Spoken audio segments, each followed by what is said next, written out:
چراغ جلاتا ہے تو اس کی روشنی انسان کے وجود کو منور کر دیتی ہے۔ اس روشنی سے انسان باطنی اور ظاہری طریقے سے مزید مضبوط ہو جاتا ہے۔ وہ سمجھ جاتا ہے یہ ناکامی اور مشکل وقت سب عارضی ہے۔ وہ اس حقیقت سے آشنا ہوتا ہے یہ زوال، یہ مشکلات، یہ سب انسان کی ہمت کو جانچنے کے لیے قدرت نے بنائے ہوئے ہیں، کیونکہ یہ بھی حقیقت ہے کہ انسان اپنی فتح اور کامیابی سے اتنا مضبوط نہیں ہوتا جتنا وہ اپنی زوال اور ناکامی سے مضبوط ہوتا ہے۔ اس لیے ہمیں کسی بھی حالات میں مایوس نہیں ہونا چاہیے اور اپنے رب سے امید رکھنی چاہیے، بے شک وہ ہر چیز پر قادر ہے، انشاءاللہ وہ آپ کی تمام پریشانیاں حل کر دے گا۔ تو یہ جو عمل ہے اس کو کرنے سے پہلے ایک بات اپنے ذہن میں لازمی یاد رکھیں، اللہ تبارک و تعالیٰ کی راہ میں جتنا زیادہ ہو سکے جو حسب توفیق ہے وہ صدقہ ضرور کیا کریں، کیونکہ صدقہ جو ہے اللہ کی راہ میں جو بندہ خرچ کرتا ہے مال کو بڑھاتا ہے، یعنی اللہ پاک اس بندے کے مال میں اضافہ کرتے ہیں جو کہ اللہ کی راہ میں خرچ کرتا ہے۔ ناظرین، اسلام ایک مکمل ضابطہ حیات ہے، لہذا یہاں معاشرے کے تمام طبقات کی بہتری کا خیال رکھا گیا ہے۔ زکوٰۃ و صدقہ ایسے ہی احکامات ہیں جو معاشرے کی فلاح کا سبب بنتے ہیں۔ حدیث نبی صلی اللہ علیہ وسلم کا مفہوم ہے کہ اگر صدقہ کرنے والا جان لے اور سمجھ لے کہ اس کا صدقہ فقیر کے ہاتھ میں سے پہلے اللہ کے ہاتھ میں جاتا ہے تو یقیناً دینے والے کو لذت لینے والے سے کہیں زیادہ ہوگی۔ لیکن صدقہ جنت کے دروازوں میں سے ایک دروازہ ہے۔ صدقہ اعمال صالحہ میں افضل عمل ہے اور سب سے افضل صدقہ کھانا کھلانا ہے۔ صدقہ قیامت کے دن سایہ ہوگا اور اپنے دینے والے کو آگ سے خلاصی دلائے گا۔ صدقہ اللہ جل جلالہ کے غضب کو ٹھنڈا کرتا ہے اور قبر کی گرمی کی ٹھنڈک کا سما ہے۔ میت کے لیے بہترین ہدیہ اور سب سے زیادہ نفع بخش چیز صدقہ ہے اور صدقے کے ثواب کو اللہ تعالیٰ بڑھاتے رہتے ہیں۔ صدقہ مصطفیٰ ہے،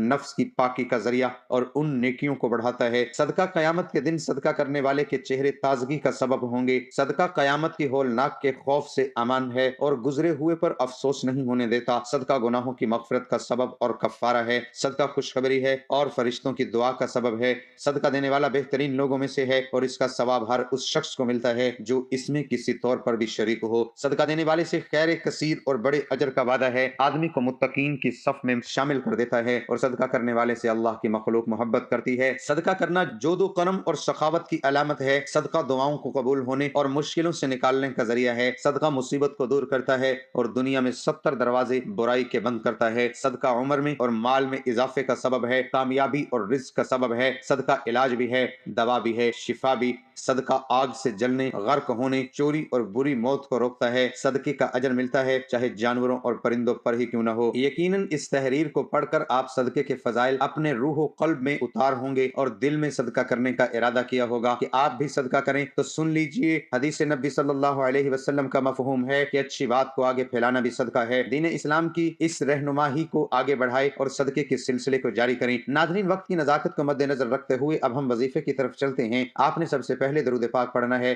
آپ نے 3 مرتبہ کوئی سا بھی درود پاک پڑھ لینا ہے، لیکن درود ابراہیمی کی زیادہ فضیلت ہے، اس لیے ہمیشہ درود ابراہیمی ہی پڑھا کریں۔ ایک مرتبہ میرے ساتھ ہی پڑھ لیں تاکہ ثواب ہو۔ اللہم صلی علی محمد وعلی آل محمد کما صلیت علی ابراہیم وعلی آل ابراہیم انک حمید مجید۔ اللہم بارک علی محمد وعلی آل محمد کما بارکت علی ابراہیم وعلی آل ابراہیم انک حمید مجید۔ پھر جیسے ہی آپ درود ابراہیمی پڑھ لیں، اگر آپ کے پاس تسبیح موجود ہے تو تسبیح لے لیں، اگر اس وقت تسبیح نہیں ہے تو آپ سیدھے ہاتھ کی انگلیوں پر بھی یہ وظیفہ کر سکتے ہیں۔ آپ کسی بھی قسم کے وظیفے کے لیے ہمیشہ درود ابراہیمی ہی پڑھا کریں، ہو سکے ہاتھ کی انگلیوں کی پوروں پر بھی یہ وظیفہ کیا کریں۔ اگر ہاتھ کی انگلیوں پر گننے میں دشواری ہوتی ہے تو بے شک آپ تسبیح کا استعمال کریں، لیکن ہاتھوں پر شمار کرنا زیادہ بہتر ہے۔ وظیفے کے بعد اللہ تعالیٰ سے نہایت خلوص اور دردمانہ انداز میں گڑ گڑا کر اپنی مشکلات اور حاجات کی دعا کریں گے، انشاءاللہ تعالیٰ آپ کی دعا اللہ کے ہاں منظور و مقبول ٹھہرے گی۔ لیکن ایک بات واضح کر دیں، آپ صرف کسی وظیفے کے لیے ہی نماز نہیں پڑھتے بلکہ نماز کو اپنے مستقل عادت بنا لیں۔ نماز کی اسلام میں بہت زیادہ فضیلت ہے